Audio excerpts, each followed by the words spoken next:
Hello, and welcome to Art and Aesthetically Dark. I hope you like this. This is where I read books that are like horrors or thrillers or just something really inviting, and I tell you about it while I paint a picture or just paint something. I don't know. It's gonna be something. And at any rate, let's see what happens, right?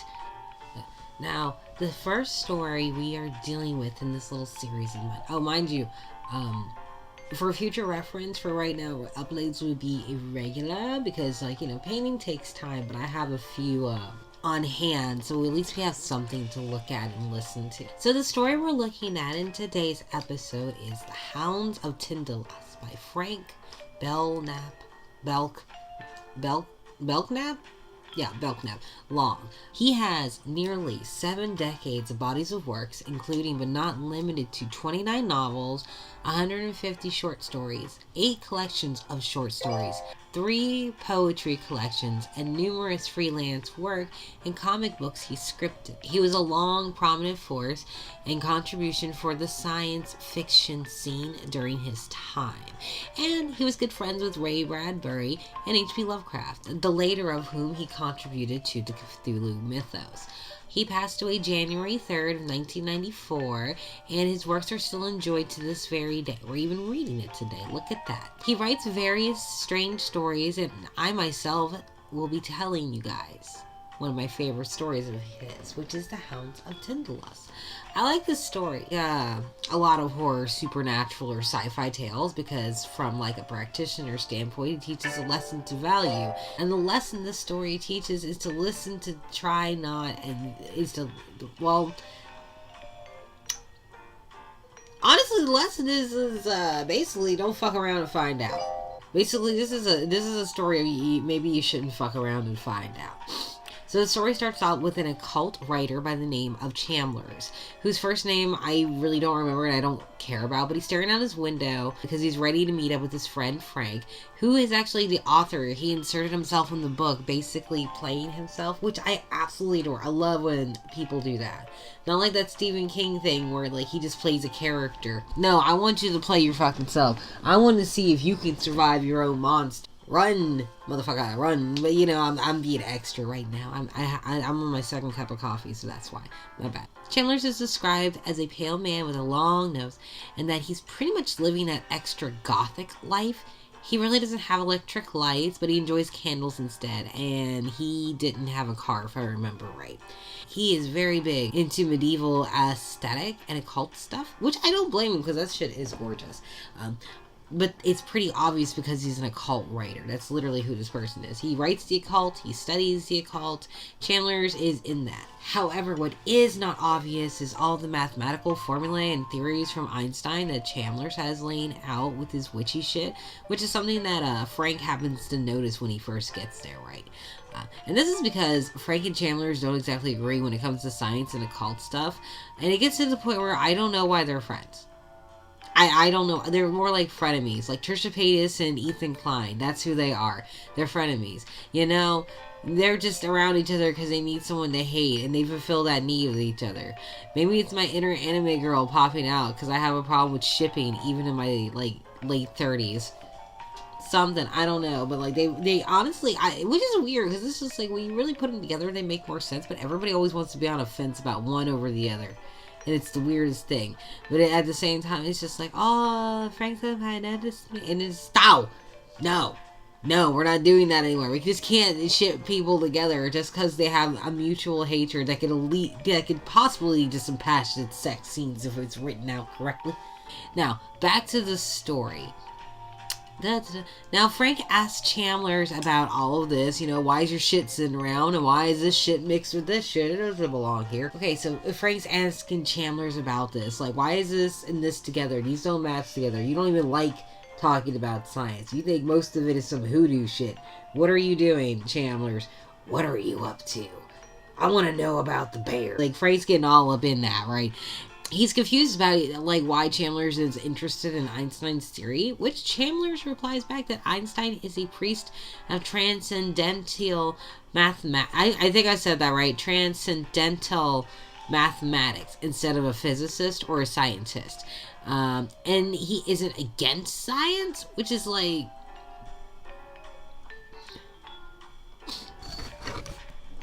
Isn't the physicist the priest of transcendental mathematics anyway? Like, that's pretty much the point. That's like going to a produce associate, giving them an apple to change it from red to green. And calling them a fruit wizard. Like, what's the difference? What's the difference? His problem with science is that it's taking too long to help humanity, and that a time travel is a big deal. Time travel, for some reason, is a really big deal. It's such a big deal, in fact. He's even suggesting that Einstein, with all of his formulae and studies and mathematics, is hiding something in regard to time travel unfairly. Dun dun dun! Chandler thinks that since science and Einstein were dragging their feet, and that maybe the insight of the occult could step in and do the job better. Which is just like, okay, but if they're hiding something, why are you trying to figure out... You know, sometimes people hide things for good reasons. Maybe not good reasons to other people, but it's always good reasons to them. But sometimes, just sometimes, there are moments when hiding things is to protect you, because you might be stupid and fucks with it. Or worse, it's gonna fucks with you. This is the whole lesson of, you know, fucking around and what happens when you end up finding out. So Frank listens as Chambers tells him that he found some old Chinese drug, because, you know, that's reliable, that can allow him to enter the fourth dimension and go back through time, and that humans have an imperfect perception of time. Basically, Chandler suggests that time isn't this linear string of events, one after another, but of all events, all at once, and that we only see them as linear because we can't go outside our own dimension to observe time outside of itself. Which, yes, but no. Yes, but no. Like, yes, but no. It's more like everyone has their own time, and space has time. So you gotta be a thing of this time. And you know what? I'm not getting into like science and physics and shit right now. That's gonna be way too confusing. You know, Frank's kind of reluctantly agreeing with this, but I'm not entirely sure if it's because he understood what was going on, or if it was one of those smile and nod sort of deals. You know, when someone already tells you something 3 times, and after the 3rd time you just act like you heard him, but you really didn't. Maybe he was doing one of those numbers. I probably would have. Interested. I would love to hear more about it. Like, I know there was more in the book, but it was one of those things where, like, I can't keep reading this, I'm tired. So Chandler's has 5 pellets of this Chinese drug called Liao, I think. I'm not sure if that's pronounced right. Which leads him to also go on some diatribe about Tao. Even though it starts with the T, it's pronounced Dow. Which causes Frank to be like, hey, that sounds like some bullshit. But then Frank agrees to help him anyway. So I don't know why he bothered calling bullshit on his friend if he's going to go help him anyway. Maybe they have other things in common back in the day or something. I'm not sure, but like, it seems like the two of them really don't like each other. It's almost like Hyde and what's his face? Lanyon, that's his name. Like, if Frank and Chandler's is like Edward Hyde and Lanyon from The Strange Case of Dr. Jekyll. Like, it's like that relationship, except they haven't gotten to the point where they're ready to, like, fight each other or some shit. Lanyon was ready to fight Hyde, or Jekyll, though. He really wanted to. So Chandler wants to dictate his adventures. He wants to dictate what's happening to Frank. He wants to tell him the adventures, and he wants him to write it down about what's like going back through time. And Frank's all like, I'm getting bad vibes from this, bro. And Chandler's like, says back, no problem, man. I already did a vibe check. We're good.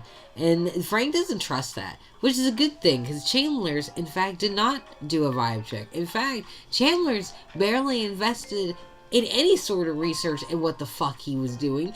But the research he's about to do is the excellent kind where it's like, this is what happens when you fuck around and find out. And I'm going to keep saying that.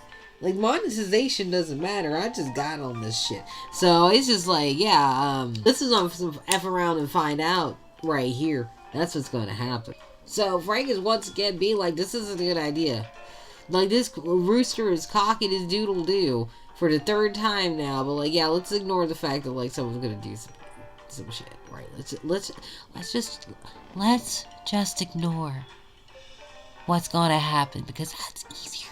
Now, like, I'm not sure And I'm pretty sure Frank's not sure if the Dow or any of that bullshit exists. Like, you don't even know what this drug's going to do to you, Chambers. You fucking weirdo. What are you doing? So, like, Frank is once again being like, this isn't a good idea, Chandler's. I'm not sure the Dow or any of that bullshit exists. You don't even know what that drug's going to do to you, man. You're a fucking weirdo. Why do we have to do this? And Chandler's is, like, all again saying that he knows what he's doing. He just doesn't want to get lost in time, aka lose his mind from a bad trip, like some LSD he got from his dealer who said it was from China or some shit. He actually doesn't have any control. He's a liar. Frank knows he's lying, but he really can't call him out because he doesn't know exactly what he's lying about. The lie is he knows what he's doing. That's the thing. He's lying about knowing what he's doing. But after giving another excuse why this will work, Frank for the last time tells Chandler this experiment is really giving off the worst bad vibes he's ever had. Even though he and Chandler don't seem to get along well, they're still friends, and he's telling his friend that this is a bad idea. And Chandler literally calls his friend a little old bitch. Like, well, the actual quote is, don't be an asinine old woman. But it's the same thing. It means the same thing, it's just different words. I said it in an easier way. But I gotta say, I'm impressed at how writers, like, can curse people out without saying the words. But the two proceed anyway, and as soon as Chandler's pops the drug and all the clocks stop, Frank's reached out to get him, but Chandler stops him and allows everything to happen. So he lays down and Frank gets to writing, and soon everything appears black to Chandler's. He eventually begins seeing everything that happens before, and going backwards anyway. He tells Frank that he can see civilizations rise and fall. He can see how cities and towns and nations developed, how victories and wars went down, how the rulers and leaders of nations succeeded and their people failed, and they failed their people. Eventually, Chandler's goes far enough back to find this period before time where all there is angles and curves. And this is where he should have stopped. In fact, he shouldn't have never gotten to this point, because, like, this is a no-no area. This is the no-no square. Hey, you can't go in there. That's a no-no square. And he went right the fuck in. He went right in. Now, I don't know if he had done research, if he would have known not to go back this far. Don't really matter, though. So, like, he ends up entering this strange angle in search for more information, and he describes this angle as having an unearthly horror behind it. And then all of a sudden, he just starts flipping his shit and writhing on the floor like he's being attacked. Frank helps his friend out of the bad effects of the drug by giving him some whiskey, because the best cure for a drug is alcohol, apparently. And Chandler tells Frank of these creatures called the Hounds of Tindalos that smell terrible and putrid, and they are born of angles, whereas our dimension is born of curves. And apparently there's some cosmic energy in man that, like, the hounds are hungry for, and they're evil, but not in the sense of what we perceive as the evil, but more like a mindless, senseless hunger for what is curved or some. It's a bad trip. It's a really bad trip. He's freaking out. He's grabbing his friend. There are tears streaming down his face. He is crying like a young lady. This poor man. Frank is all like, I'm going home, and I'm calling you a shrink. I'll talk to you later. And then he goes home, leaving Chandler's by himself. So the next morning, Chandler's calls him in a panic, and the next thing Frank knows, he's buying 20 pounds worth of plaster, which is like $50 at Ace Hardware. So it's like, it's not that expensive, actually. Well, it was before 2023. I don't know what it is now. It's probably like a good 100 pop. We have inflation. Now, why is he buying the plaster, you might be asking? It's because Chandler's begged him to. Why did Chandler's beg him to?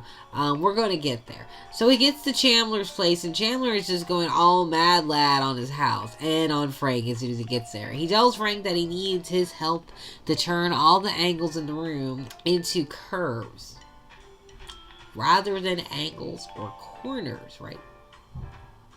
So to make sure you understand, Chandler just asks his friend in a frantic state to help get him plaster, and then informs his friend that he needs to cover all the corners and angles of the room in plaster to make them curves, so the Hounds of Tindalos don't find him and hopefully return to their place in time once they can't find Chandler's. Because apparently the Hounds can only enter through angles or corners, so that's why I wanted to turn them all into curves, so the Hounds of Tindalos can't, get them. Now, anyone else would assume that this man is tripping. Anyone else, but Frank, he's a good man. He's a good man and he's a good friend. He's a better friend than I am because Frank goes and helps Chandler's for 4 hours at turning all these angles and corners and the curves. And after the two of them are done, Chandler's is feeling pretty confident that his last-ditch effort at protection is going to work. But you gotta remember, plaster takes like a minute or 1,000 to dry, so we're clear. Also, I'm not sure if the walls of his house is also plaster. Just keep that tucked away in your pocket. Save it for a rainy. So Frank at some point is like, hey fam, you gonna go talk to that shrink like I want you to? Because that would be good for you, man. And Chandler's basically goes off on Frank, just straight off the handle. The paraphrase more than I already have. Chandler's calls Frank a square, which you a narrow mind to understand the complexities of the occult shit, and how he could never understand or comprehend anything beyond this dimension, pretty much saying Frank is dumb. Mind you, Frank spent half a day, maybe a quarter of the day, with the dude on drugs. Came back the next day after spending $50 on said friend. Then spent 4 hours with the guy doing manual labor for no reason other than cause the dude saw some duds that smelled bad on a bad trip. Now, I'm into the craft, right? I'm witchy. Now, I know I'm a witch and all, but this sounds like some crackhead meth behavior. This sounds like some crackhead who dabbles in magic with you. This is like a crack wizard, is what it is. This is crackhead behavior. This is crackhead behavior. Little bit of meth, but he's not dancing around. He just keeps freaking out. So it's more likely just crack. Pretty sure Frank did too, because he storms out without a word, and I don't blame that man. And then Chandler tried to apologize after being an ungrateful and smug jerk to his friend. I don't think he answers. I think Frank was like, I don't give a fuck. So, the next part of the story ends with 2 articles from the news and an excerpt from one of Chandler's writing. The first story talks about an earthquake of unusual severity hitting the area at 2 a.m. It caused a lot of damage and started fires in electric systems and railways to, fuck up. The second article is titled, Occult Writer Murdered by Unknown Guest. Take a guess who? You don't need to, because it was Chandler's, of course. It was Chandler's! They found him in the morning of the earthquake, mainly because there was a putrid smell coming from his door that led to the main hallway of his apartment building.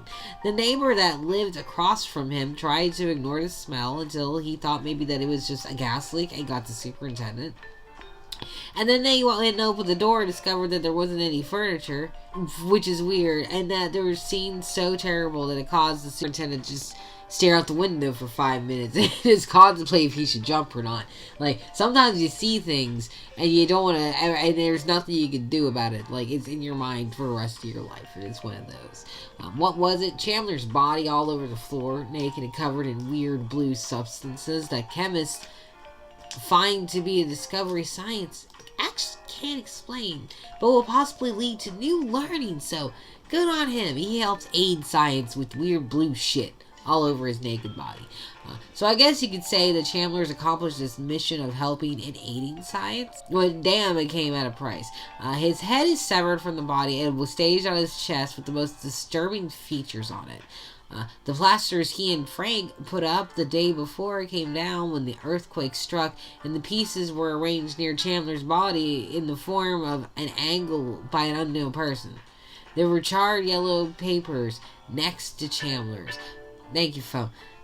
Which were his thoughts hours before his demise. He had written how the new curve should protect him and how the satyrs, or whatever they are, should protect him. Which is where the fuck did they come from? Why would... just a whole new kind of animal comes out of nowhere, adding shit in last minute. That's not cool. But whatever. And how the earthquake struck eventually, met his paper. But his final words were, were literally on the paper, that's just stupid. I'm sorry, but no one's gonna write that right before they're murdered. They scream out, not writing a horror novel, which is ironic for me to say, but still. The very last part of the story is an excerpt from the writing of Chandler's, in which the last lines read, I shall travel in time and meet it face to face. The it he was actually referring to is the new life that he knew existed outside of time. Which he was right, just not the way he was thinking. If Chandler's is correct and Einstein did know about these Hounds of Tindalos, he had actually a good reason not to reveal their existence to the world. They would have left blue jizz all over people and then put angles around them like it's a $40 bill you leave on the dresser. Like, that's not, that, like, we appreciate the gesture, but you were not a praying mantis, and we don't need that kind of we don't even take that kind of currency. Like, could you imagine someone breaking down your door, unaliving you, and then, like, using the pieces of your door to leave, like, a weird-ass message? Wouldn't that be fucked up? That would be fucked up as fuck. Apparently, Einstein would have had a really good reason not to reveal their existence to the world. Perhaps Chandler's realized that Einstein had left the formulae incomplete on purpose, and then he discovered the discrepancy with great glee, as if he could join with the scientists of the world to change and improve human life for all with the occult devices and tools. Unfortunately, Chandler's does what a lot of people who have no business in such strange and obscure things to do.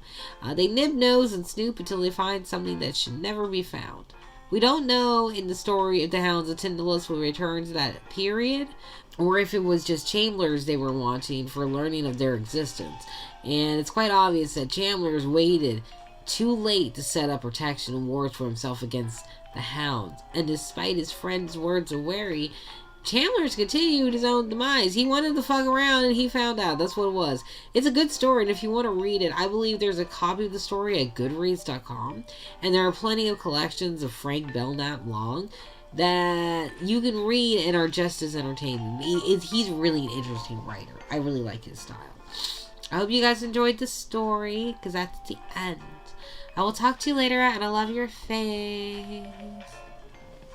Rejoice.